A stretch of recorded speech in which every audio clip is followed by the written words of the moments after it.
नाम है towards happiness. तो हम लोगों ने एक मोटो रखा है अपनी मीटिंग का, जिसमें हम स्टार्टिंग में बोलते हैं my happiness is my responsibility. तो जैसे What is my, एक second, my my happiness happiness is my is my responsibility. responsibility. Is My my happiness, responsibility, is my responsibility. yeah. Right?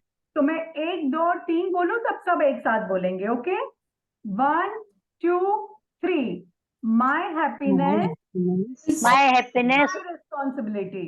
is My my my responsibility. happiness is my responsibility. Yes, so हम अपनी happiness की responsibility अपने ऊपर लेते हैं, किसी और को न ब्लेम देते हैं न किसी और पे हम निर्भर है। राइट? Okay. और मेरे पुराने भी वीडियो है, उसमें भी मैंने वही बताया है कि हम हैप्पीनेस की टुवर्ड्स कैसे इंडिपेंडेंट बने। तो आज का हमारा टॉपिक है इफेक्टिव कम्युनिकेशन। कम्युनिकेशन तो हम सब करते हैं, पर कभी कभी कहीं जगह पे थोड़ी अगर ट्रिक्स मिल जाए तो वो कम्युनिकेशन ज्यादा इफेक्टिव हो सकता है। अब कम्युनिकेशन की जरूरत कहाँ पड़ती है? रिलेशनशिप डेवलप करने में। राइट? और रिलेशनशिप ऐसा नहीं है कि सिर्फ यंग एज या टीनेजर्स को ही डेवलप करना है, रिलेशनशिप सबको डेवलप करना है। इनफैक्ट उम्र के ये पड़ाव में आके हमें रिलेशनशिप ज्यादा डेवलप करने हैं, क्योंकि पहले हमारे पास घर की जिम्मेदारियां बहुत थी, या कभी हम मतलब जॉब करते थे तो हमारा काम था, तो हम नई नई रिलेशनशिप बनाते थे, बट उसको मेंटेन करने के लिए हमारे पास टाइम नहीं था। बट अब हमारे पास वो टाइम है, और टेक्नोलॉजी की मदद से हमें किसी के घर नहीं जाना पड़ता है रिलेशनशिप डेवलप करने के लिए। हम फोन कॉल से भी रिलेशनशिप डेवलप कर सकते हैं। So relationship will be the strong strong strong pillar, one of the strong pillar हमारा होगा हमारी हैप्पीनेस के लिए। तो उसको डेवलप करना है, तो उसके लिए सबसे ज्यादा इंपॉर्टेंट मुझे लगता है कम्युनिकेशन है। क्योंकि हम फोन पे बात करें या मिले, कम्युनिकेशन इज की जैसे बोला जाता है। तो हम लोग अगर कम्युनिकेट इफेक्टिवली करें, अगर कम्युनिकेट अच्छे से करें, तो हमारी रिलेशनशिप बेहतर और बेहतर बनती जाती है। राइट? सो कम्युनिकेशन में क्या है, बहुत सारे पहलू है, जैसे कि speaking, listening, understanding, giving feedback and retaining that facts or whatever the thing for next episode. So ये बहुत सारे पहलू है। अब स्पीकिंग की हम सबसे पहले बात करें, पॉसिबल है कि ये 6 बजे तक मैं सारी चीजें कवर न कर पाऊं, पर मैं ट्राई करूंगी जितनी हो सके मैं कवर करूं। तो सबसे पहले हम स्पीकिंग की बात करें, तो हम लोगों को छुटपन से कैसे बोलना वो तो सिखा दिया है, क्या बोलना भी बड़े होते होते हम सीख गए हैं। हाँ, कहीं कहीं हमें कब ना बोलना वो सिखाना रह गया है। कहीं कहीं बार हम अपने आप सीख गए हैं। छोटे बच्चे को हम हर बार बोलना सिखाते हैं और क्या बोलना सिखाते हैं, बट कब कम बोलना या कब ना बोलना वो भी अब हमें सिखाना चाहिए। अब कौन से सिलेक्टिव वर्ड्स हम बोलते हैं, तो हम कौन से वर्ड्स इस्तेमाल करते हैं, तो we have to be very careful about selection of our words. But वो अभी आप सबको आता है, तो उसके लिए मैं ज्यादा टाइम नहीं लूंगी कि अच्छी भाषा इस्तेमाल करो, एम्पैथी के साथ बोलो, अपने वर्ड्स ऐसे रखो कि सामने वाले को सुनने में अच्छा लगे। ये सारी बातें के लिए हमें ज्यादा बोलने की जरूरत नहीं है। वर्ड से ज्यादा इफेक्टिव चीज है साइलेंस। काफी बार हम अपने साइलेंस से चुप रह के बहुत सारी चीजें कह देते हैं। तो ये डिफरेंस हमें जानना बहुत जरूरी है कि कब हमारा बोलना ज्यादा इफेक्टिव है और कब हमारा चुप रहना ज्यादा इफेक्टिव है। तो जब हम, जैसे मैंने पहले बताया आपको जर्नल बनाने का, तो अगर हम जर्नल बनाएंगे तो उसमें हमें मालूम पड़ेगा कि कहाँ कहाँ मुझे बोलना जरूरी था और कहाँ पे साइलेंस, मतलब चुप रह के मैं ज्यादा काम ज्यादा अच्छे से कर सकती।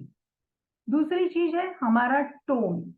वर्ड्स ऑफ सिलेक्शन भी हमने अच्छा कर लिया, पर हमारा टोन, हमारी पीच, फिर हमारा हमारा एटीट्यूड कुछ कहने के टाइम पे, वो सारी चीजें भी बहुत इफेक्टिव है।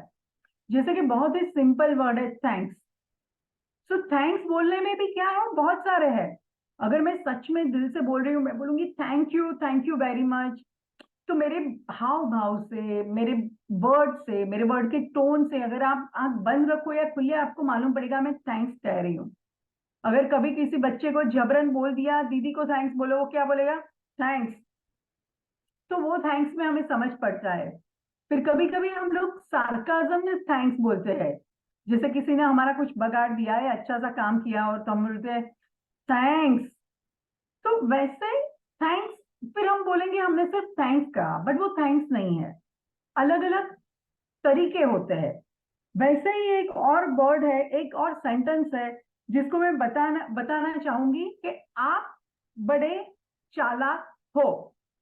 अब ये 4 वर्ड का सेंटेंस है और आप देख सकते हो कि ये सेंटेंस हम बहुत सारे अलग अलग तरीके से बोल सकते हैं।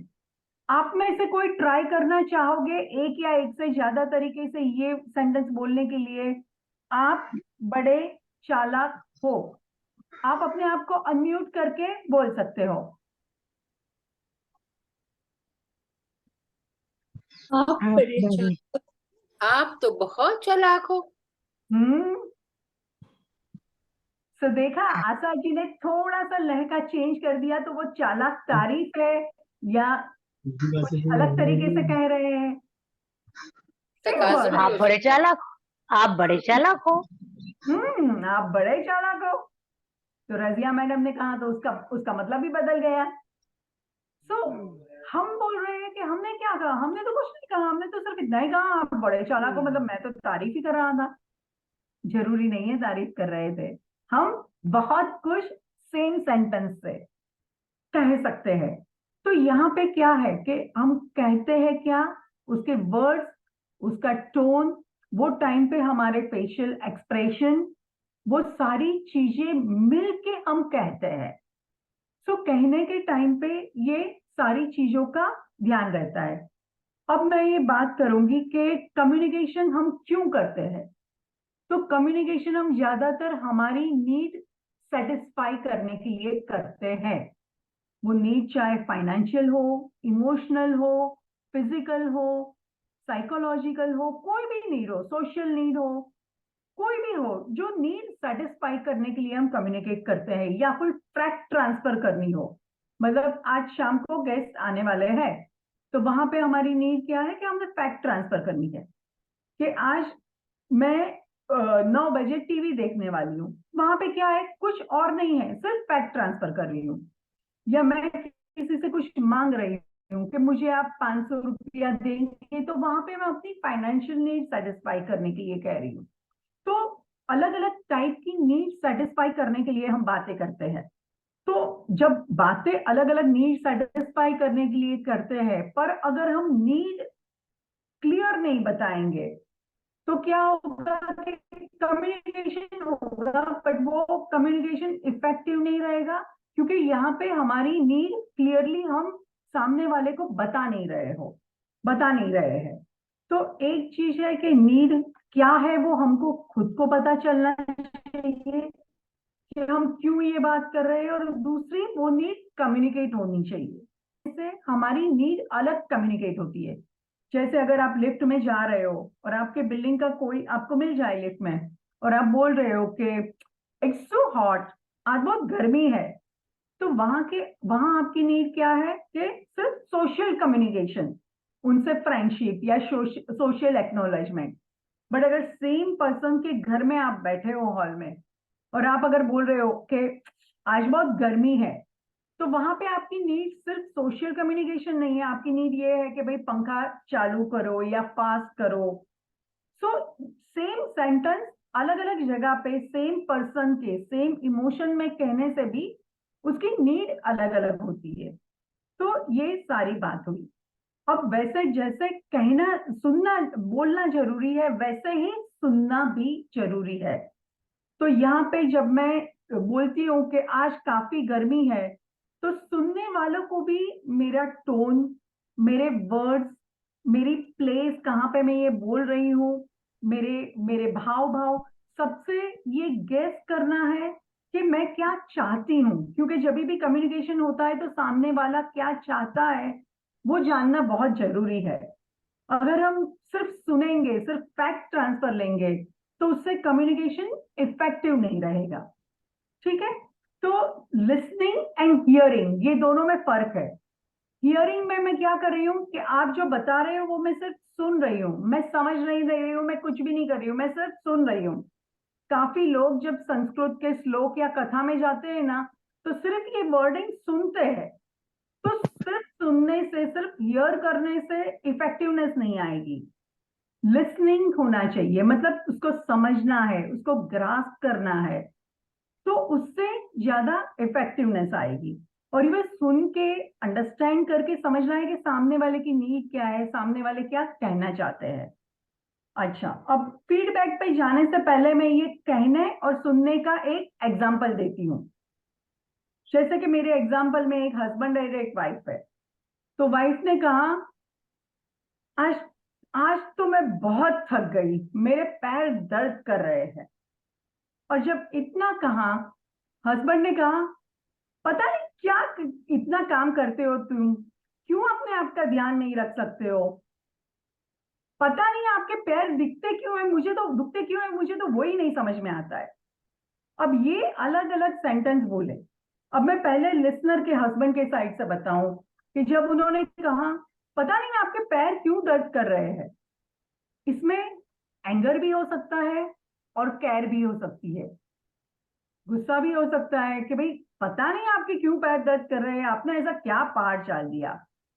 और केयर भी हो सकती है, पता नहीं आपके पैर क्यों दर्द कर रहे हैं।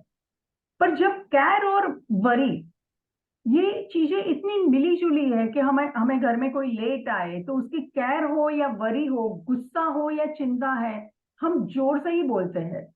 तो तभी क्या है कि वो डिफरेंशिएट करना बहुत मुश्किल हो जाता है कि सामने वाले गुस्से से बोल रहा है या चिंता से बोल रहा है। जो हम अपने बच्चे को थोड़ा गुस्सा करके बोलते हैं, खाना वक्त पे क्यों नहीं खा रहे हो, तो वो केयर है या चिक चिक नैगिंग है, वो डिफरेंशिएट करना डिफिकल्ट है। तो यहाँ पे जैसे उन्होंने पीछे ये बोला, सिर्फ ये 2 सेंटेंस हस्बैंड ने बोले, उसके साथ में अगर उनकी एक्शन भी मिल जाती तो वो जानने में बहुत ही आसानी होगी कि वो केयर है, एंगर है। अगर वो सच में केयर है तो वो इतने सेंटेंस से, कभी कभी वाइफ को समझ में नहीं आता है कि ये केयर है। उसके पीछे अगर कोई एक्शन हो, मतलब कोई क्रॉसिंग या पेन किलर दे दी, या बाम लेके आ गए, या सिंपल ऐसे खभे पे हाथ रख दिया, या एक हक दे दिया, या तारीफ के 2 फूल बोल दिए कि हाँ आपने आज बहुत मेहनत की, पार्टी बहुत शानदार थी, आपकी मैनेजमेंट में कोई कसर नहीं। सो वो पीछे के एक्शन से हमें मालूम पड़ेगा कि जो आगे के 2 सेंटेंस थे वो केयर थे। वैसे ही अब मैं वाइफ की साइड से बोलती हूँ। तो वाइफ ने कह दिया कि आज तो मैं बहुत थक गई हूँ, मेरे पैर बहुत दर्द कर रहे हैं। अब यहाँ पे वाइफ की नीड क्या हो सकती है? आप में से कोई भी बताना चाहता है तो आप अनम्यूट करके बता सकते हैं, क्योंकि यहाँ पे ये सेंटेंस में मल्टीपल नीड्स हो सकती है।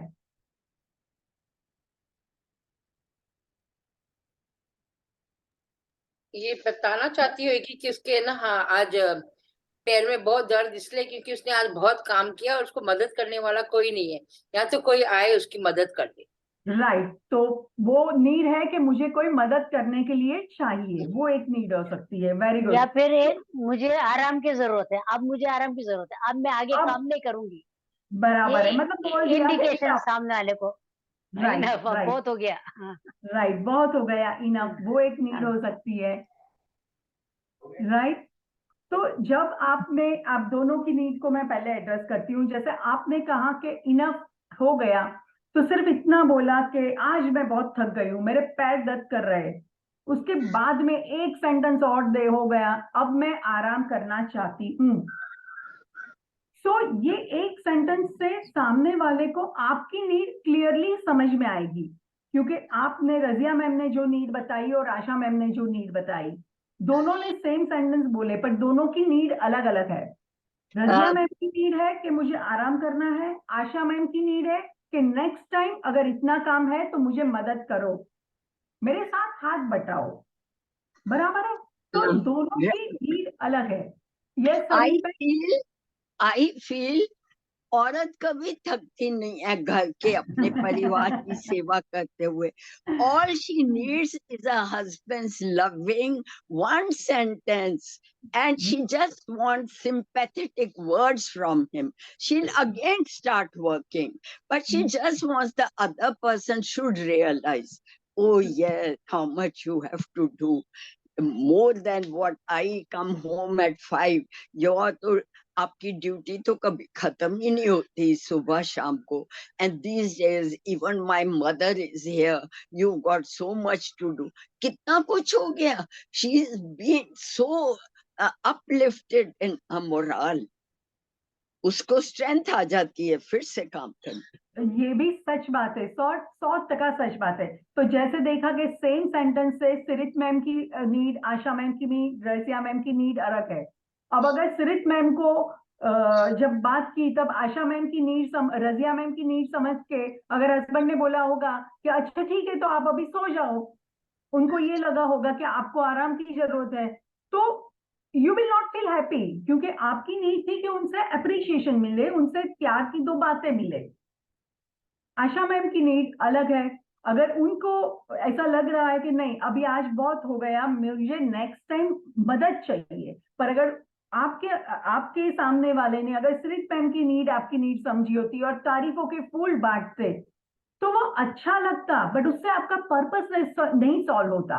क्योंकि आपका पर्पस तब सॉल्व होता जब नेक्स्ट मीटिंग में, नेक्स्ट गेट टुगेदर में कोई मदद करे. तो यहाँ पे मैं यही समझाना चाहती हूँ कि हमें लगता है कि हमने कम्युनिकेट कर दिया.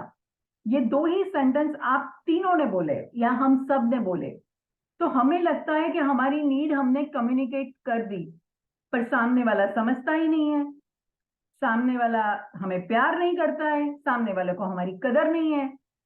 जबकि आप तीनों को सेम सेंटेंस से अभी आप समझ रहे हो कि तीनों की नीड अलग है, तो सामने वाले को तो समझ में ही नहीं आएगा. और वैसे भी मर्द लोग जो होते हैं उनको थोड़ा समझने में, इमोशन समझने में थोड़ी दिक्कत होती है औरतों से. तो सामने वाले को कैसे समझ में आएंगे कि आप में आपकी नीड क्या है. तो यहाँ पे है कि we ourselves should be little clear about what we need. फिर जब ये सेंटेंस बनने के बाद में हमें आगे एक सेंटेंस बोलना चाहिए. जैसे सिरित मैम बोले, आपके मुंह से 2 शब्द अगर मिल जाते ना फिर से ताकत लग जाएगी, पूरा काम खत्म कर दूंगी. आशा मैम अगर बोले कि आज तो कर दिया, अभी नेक्स्ट टाइम अगर कुछ हेल्प की भी सहूलत हो जाती ना तो बहुत मजा आ जाएगी. ये सेंटेंस के पीछे. या रजिया मैम बोले, अब इतना हो गया, अभी थोड़ा आधा घंटा कोई मुझे डिस्टर्ब नहीं करता, मैं आराम कर लूंगी, फिर से ताकत आ जाएगी. तो यहाँ पे जो एक पीछे का सेंटेंस है जो हम काफी बार बोलते नहीं है, बट हम चाहते हैं कि वो समझ जाए, वो अपने आप ये चीज समझ जाए कि हमारी नीड क्या है. और क्या होता है कि उल्टा पुल्टा हो जाता है. हमें अगर बाम की जरूरत होती है तो वो तारीफों के फूल बांटते हैं. हमें तारीफ, हम पेन किलर खा के बैठे हैं और हमें एक प्यारे से हक की जरूरत या तारीफ की जरूरत या वो समझने की जरूरत है कि लास्ट मिनट अभी पार्टीज नहीं रख सकते. Now we are not in our 20s और 30s के लास्ट मिनट भी सब चीज हम हैंडल कर पाए, तो वो आके अगर हमें बाम दे दे, नहीं होती है नीड पूरी. तो समझ में आया कि इफेक्टिव बोलना भी जरूरी है और इफेक्टिवनेस से कम्युनिकेट करना, सुनना भी जरूरी है. तो सुनने वाले में कभी काफी टाइम पे बहुत ही लिमिटेशंस होते हैं, क्योंकि वो सिर्फ सुनते हैं, समझते हैं, वो अपनी अंडरस्टैंडिंग के हिसाब से, वो आपके अंदर नहीं गए हैं तो वो आपकी अंडरस्टैंडिंग नहीं समझ सकते हैं. सो नेक्स्ट टाइम जब भी ये हम कम्युनिकेट करें तो कम्युनिकेशन के साथ में एक सेंटेंस और डाल दो, या एक सेंटेंस और डाल दो कि थोड़ी सी दवाई दे दो तो आराम आ जाए. मतलब जो भी हमारी नीड है, हमारी नीड अगर नेक्स्ट टाइम की हेल्प की है तो हेल्प, दवाई की है तो दवाई, अप्रिशिएशन की है तो appreciation. There is no harm in telling our needs. अभी इतने साल हो गए, अभी नई नई कोई रिलेशनशिप नहीं है, अब तक जो नहीं समझे वो अभी आगे भी नहीं समझेंगे. बट अगर हम अपनी नीड्स बोल देंगे तो at least next time same situation में हमारी नीड्स फुलफिल होने के चांसेस बढ़ जाएंगे. राइट? सो यहाँ पे एक्टिव बोलना, एक्टिव सुनना, ये दो चीज हमने देखी। जैसे कभी कभी हम सिर्फ पेंट आउट करने के लिए बोलते हैं कि आज तो बहुत थक गई, मतलब पासिंग कमेंट होती है। कभी कभी ऐसा होता है कि हस्बैंड जब बाहर से आता है तो अभी हम बोलते हैं आज बहुत थक गई, तो हमारी वो नीड होती है कि भैया हमें पूछो पूरा दिन क्या किया। ऐसे ही मत बोलो कि क्या कर दिया कि थक गई, हमें बताना होता है कि पूरे दिन में क्या हुआ। तो हम तभी वो ऐड कर सकते हैं, आज तो बस थक गई, मालूम है क्या हुआ आज पूरा दिन, फ्रेश होके आओ मैं बताती हूँ। तो हमेशा अपनी नीड जो है वो थोड़ी ज्यादा क्लियरली बोले तो सामने वाले को समझ में आएगा। क्योंकि इनडायरेक्ट मैसेजेस हम देते हैं तो उससे हम रॉकेट साइंस बन जाते हैं, सामने वाले नहीं समझ पाते हैं और हमें हमारी नीड सेटिस्फाइड नहीं होती है, इसलिए गुस्सा आता है। सामने वाले को वो लगता है कि हम इसको कितना भी करें इसको खुश नहीं है, वो भी नहीं खुश रहते हैं। तो वैसे बोलते हैं बात करने से बात बनती है, रिश्ते संभलते हैं, स्ट्रांग होते हैं, और बात अगर बिगड़ जाती है तो रिश्ते कमजोर हो जाते हैं। बराबर है। अब तीसरी चीज ये है कि फीडबैक, कहा, सुना, समझा। समझने के लिए हमें सिर्फ वर्ड्स नहीं देखने हैं, हमें सामने वाले के एक्सप्रेशन देखने हैं, उसका टोन देखना है, उसके चेहरे के हाव भाव देखने हैं, उसका समय देखना है कि कौन से समय पे ये कह रहा है, वो टाइम पे उसकी मानसिक हालत क्या है। हम लोग ज्यादातर सिर्फ वर्ड्स ले लेते हैं, तो समय देखना है। ये सारी चीजें मिलाने के बाद में सामने वाले ने जो कहा उसको अंडरस्टैंड करना है। अगर कोई आदमी बहुत ही पेन में है और तभी वो गुस्से से बोल दे जाओ मैं आपसे बात नहीं करना चाहती हूँ, और कोई इंसान वैसे ही आराम से बैठा है गुस्से में है और बोलते हैं मैं आपसे बात नहीं करना चाहती हूँ, तो वो दोनों में फर्क है। या कोई कुछ अर्जेंट काम कर रहा है और तभी बोलते हैं नहीं अभी मैं आपसे बात नहीं करना चाहता हूं, तो सेम चीज, हमें सिर्फ सेंटेंस या वर्ड्स नहीं देखने हैं, समय, हाव भाव, टोन, एक्सप्रेशन, वो वेदर वो सार्काज्म है या नहीं है, वो इंसान उस टाइम कौन सी मानसिक स्थिति से जा रहा है, वो सारी चीजें देखना है, उसको बोलते हैं अंडरस्टैंडिंग। फिर दूसरी चीज आती है फीडबैक। अब मैंने कह दिया आपने सुन लिया, पर मुझे समझ में कैसे आएगा कि आप लोग क्या समझे हो, आप लोग क्या कहना चाहते हो, क्या हो रहा है। तो फीडबैक के लिए सबसे पहले मैं ये बात करूंगी कि अभी दो इंसान में कुछ आर्ग्यूमेंट, हॉट डिस्कशन हो रहा है, आर्ग्यूमेंट हो रही है। तो क्या है कि पहले वाला जब बोलता है तो दूसरे वाले को सुनना है।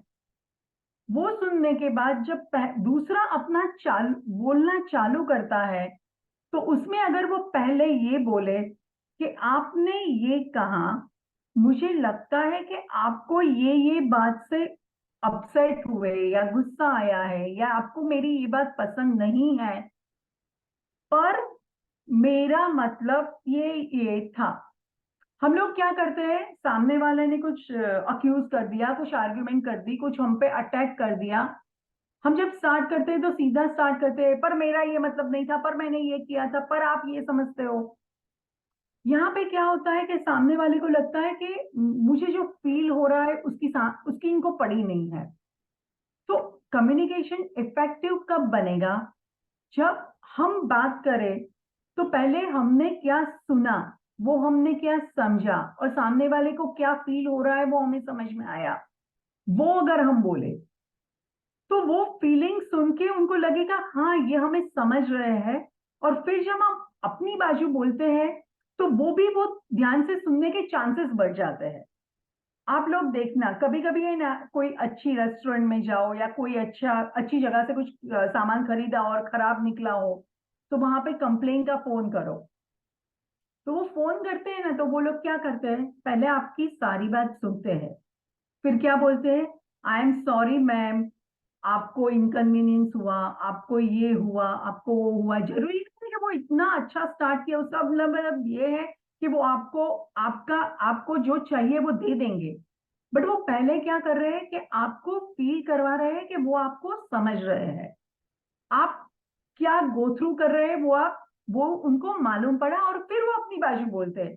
बट हमारी पॉलिसी ऐसी है, हम ये नहीं कर सकते हैं, तो वहां पे आपको थोड़ा कम बुरा लगता है। अगर वो लोग सीधा ही बोले नहीं नहीं मैम हमारी पॉलिसी में ये सब नहीं आता है, सो यू विल सी कि हमें किसी ने सुना नहीं है। तो जब फीडबैक देते हैं तो ये एक चीज ध्यान रखो कि पहले सामने वाले का बराबर सुनो, जब अपना बोलना शुरू करो तो आप बोलो कि हाँ आपने ये पॉइंट रखा, मुझे अभी मालूम पड़ा कि मैंने उस दिन जो बताया था उससे आपको बहुत दुख हुआ, बट मेरा उस दिन कहने का मतलब ये नहीं था, उस दिन मेरी तबीयत खराब थी या ये था, जो भी अपनी बाजू है वो रखो। तो ये फीडबैक की एक चीज हुई। दूसरी चीज क्या है फीडबैक में, कि जब कोई कुछ अच्छा सा खाना बनाते हैं या अच्छा सा हमारे लिए घर डेकोरेट करते हैं या कुछ भी हमारे लिए करते हैं, फिर वो फीडबैक चाहते हैं। तो वो फीडबैक में हम भी अच्छा खाना बना के रखते हैं तो घर वालों से फीडबैक चाहते हैं कि भैया कैसा लगा। तो वो फीडबैक में क्या हो रहा है कि जब हम फीडबैक दे रहे हैं ना तो सिर्फ फैक्ट्स पे ध्यान नहीं देना है कि ये कैसा है, हमें सामने वाले की भावनाओं को भी देखना है।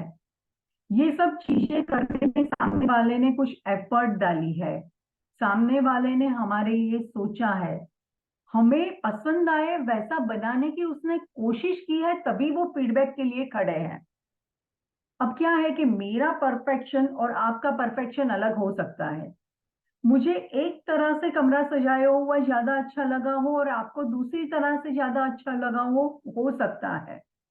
तो हर बंदा अपनी अंडरस्टैंडिंग से काम करता है, और जब वो काम करके हमें पूछता है कि आज खाना कैसा लगा या आज हमने ये घर सफाई की कैसी लगी या मैम ये डेकोरेशन कैसा लगा, तो वो टाइम पे वो एक चीज तो पक्की है कि उसने हमें प्लीज करने की पूरी कोशिश की है।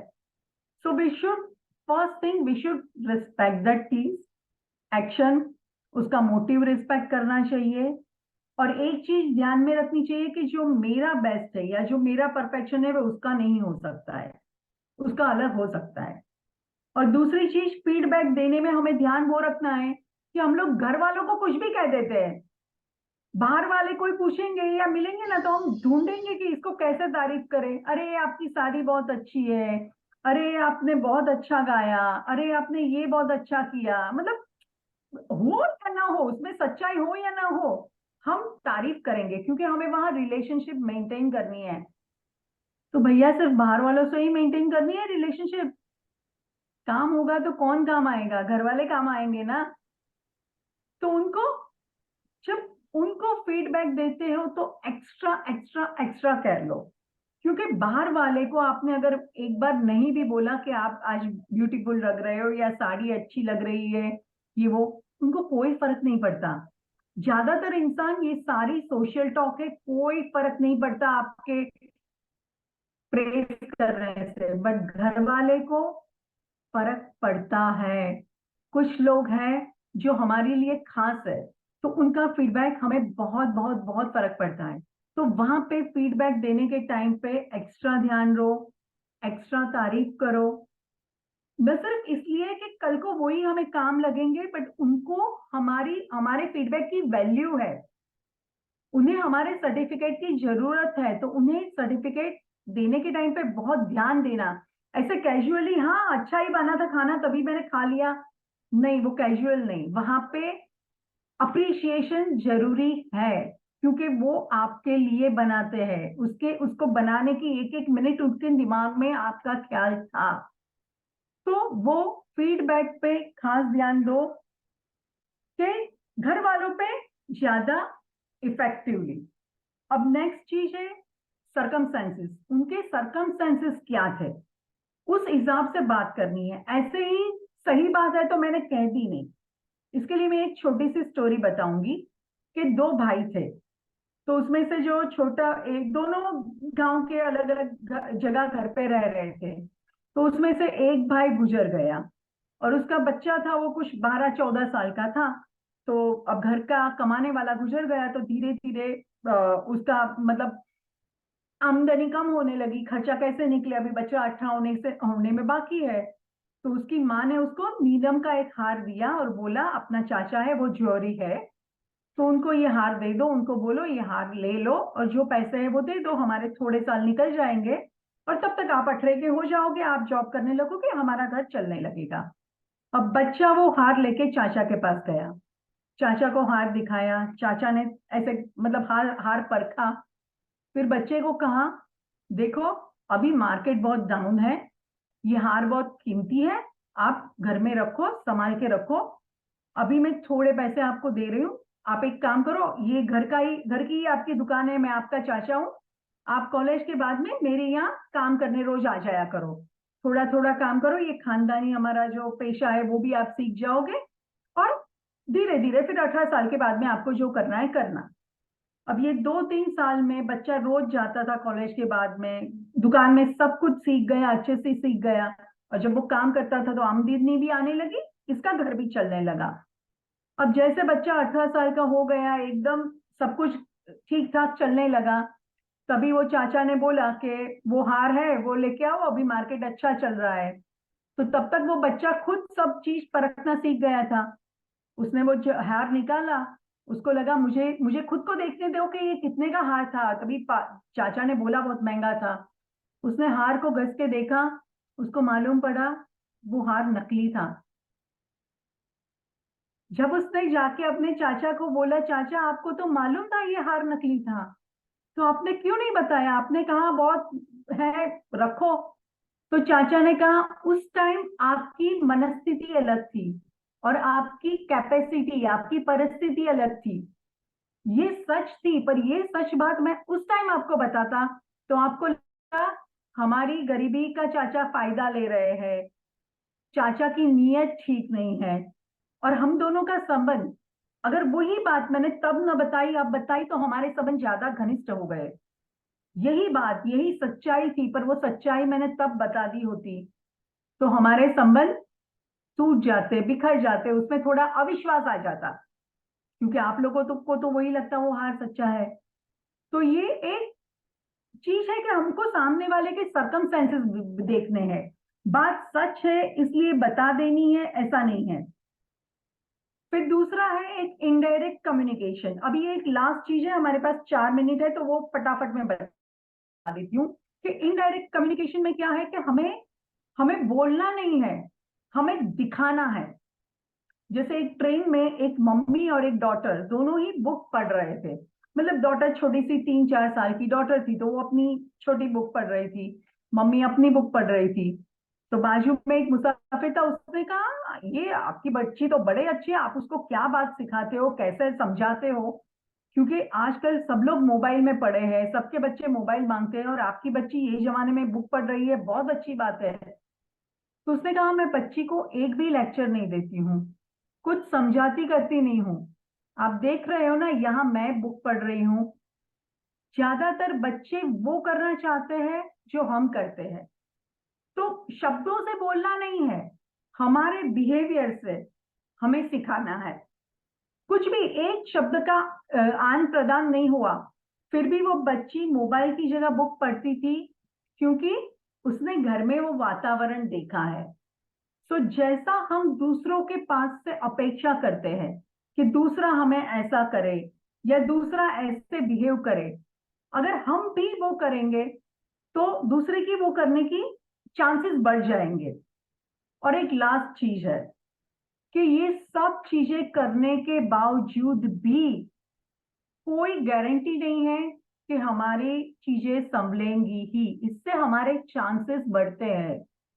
दुनिया में कुछ ऐसे टॉक्सिक लोग होते हैं, आप कितना भी सर पटको, आप उसके लिए कितना भी करो, वो वही करेंगे जो उनकी फितरत है, उनको आप नहीं सुधार सकते। हर एक अलग अलग रिलीजन में अलग अलग गॉड्स आए हैं, जैसे मैं हिंदू हूं तो कृष्ण भगवान आए हैं, अगर कृष्ण भगवान बातों से चीजें रोक पाते तो महाभारत का युद्ध होता ही नहीं। जब कृष्ण भगवान भी बातों से अर्जुन को नहीं मना पाए तो हम तो इंसान हैं, हर किसी को बातों से हमारे रिलेशनशिप सुधारने की कोई गारंटी नहीं है। तो अगर ऐसे कोई टॉक्सिक लोग आपके आसपास है तो वहां पे हमें थोड़ा विड्रॉ हो जाना ही अच्छा है, क्योंकि वहां पे आप कितनी भी मेहनत करोगे आपको सामने से वो प्रतिसाद नहीं मिलेगा, और दुख आपको भी लगेगा कि मैं इतनी मेहनत कर रही हूँ, मैं इतनी समझ रही हूँ, मैं इतनी उसकी फीलिंग समझ रही हूँ, फिर भी ये क्यों हो रहा है। बराबर है। और non communication non verbal communication, जो शब्द होते हैं उससे ज्यादा ध्यान दो जो शब्द के पीछे चीजें होती है। हाँ, नॉन बॉडी लैंग्वेज पे ज्यादा ध्यान दो। अब हम 1 मिनट में हमारी मीटिंग खत्म होने वाली है, तो मैं आप लोगों से चाहती हूँ आपको कुछ भी बात करनी है, कुछ कहना है तो आप कहो। थैंक यू वेरी मच और thank you. You are welcome ma'am. Was it बहुत अच्छा एक्सप्लेन किया, बहुत अच्छा एक्सप्लेन किया, एकदम रियल लाइफ का, डेली लाइफ का। हाँ, Explanation is very good. Thank बहुत यू। वेरी अच्छा नाइस, है। Very nice. Yes, See you you again. touch all the angles, from the emotional side, from the social side, sub the temperament, very nicely said, psychology of a person, to understand the other person, और और ये mistake होती देखना है कब life में। कैसे कितना बोलना है, चुप भी रहना है, और कौन सी बात किस ढंग से, किस टोन एंड ट्यून में बात करनी है। वेरी हाँ, वेल। हमारा ये मन साफ होता है, लेकिन हम जो बोलते हैं सामने वाले को बुरा लग जाता है, तो समझ में नहीं आता क्यों बुरा लगा। आज मेरी समझ में आया ये क्यों बुरा लगता है। Thank you very thank you much. Madam, आपका फीडबैक मेरे लिए बहुत जरूरी है। जब आपने कहा तो मुझे लगता है कि एटलीस्ट एक इंसान की जिंदगी में मैं थोड़ा अपलिफ्टिंग ला हाँ, सकी, तो वही जरूर मेरा जरूर। मोटो है कि सबको हाँ, समझाऊं और ऊपर कम्युनिकेशन जाए। Very nice, thank you very much. You all are welcome. Okay, so next time onward सब लोग, मुझे आपका फीडबैक भी अच्छा लगा, और सब लोग बात करने के टाइम पे एक बात ध्यान में रखना, बात करने से बाद में देखना कि मेरी जो नीड है, अंदर जो नीड है, वो नीड मैंने कन्वे की है कि नहीं।